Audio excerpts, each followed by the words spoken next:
మహబాద్ పోతే అక్కడ గిరిజన రైతులు వచ్చి చెప్పింది, సార్ షాపులో యూరియా లేదు. మరి యాప్లు ఉంది కదా నేను అడిగింది. యాప్ పెట్టిండట కదా, యాప్ అంటే సార్ షాపులు ఉంటాయి కదా సార్, యాప్లో దొరికేది యాడికెళ్ళి దొరుకుతుంది అని ఆయన అన్నమాట. ఇప్పుడు షాపులో లేదు, యాప్లో లేదు, కొత్తగా కార్డు అట, గ్యారంటీ కార్డులు అయిపోయినాయట, ఇప్పుడు యూరియా కార్డు. లోపల సరుకు ఉంటే కదా, లోపల విషయం ఉంటే, లోపల ఏమైనా ఉంటే యాప్ల యూరియా దొరుకుతుంది. మరి కేసీఆర్ గారు ఉన్నప్పుడు ముఖ్యమంత్రిగా ఈ యాప్లు షాపులు ఈ బాధ మనకు లేకుండా ఎందుకో?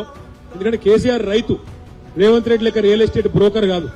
అందుకే రైతు కాబట్టి, రైతు కష్టం తెలుసు కాబట్టే కేసీఆర్ గారు రైతుకు కష్టం తెలియకుండా మీకు టైంకు నాట్లేసే టైంకు మంచిగా మీ ఫోన్లన్నీ టింగ్ టింగ్ టింగ్ అనుకుంటా రైతు బంధు పడుతుండే.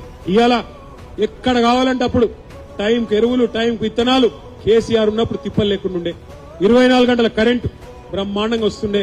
ఏ టైం కావాలంటే ఆ టైంలో మోటార్ నడుపుకునే అవసరం ఉండే. లో వోల్టేజ్ ఎన్నడూ లేదు కేసీఆర్ గారు ఉన్నప్పుడు. బ్రహ్మాండంగా రైతుకు కాలం గడిచింది. కానీ ఇవాళ పరిస్థితి ఏంది, ఎంత దారుణంగా ఉన్నది నాకంటే బాగా మీకే ఎరక.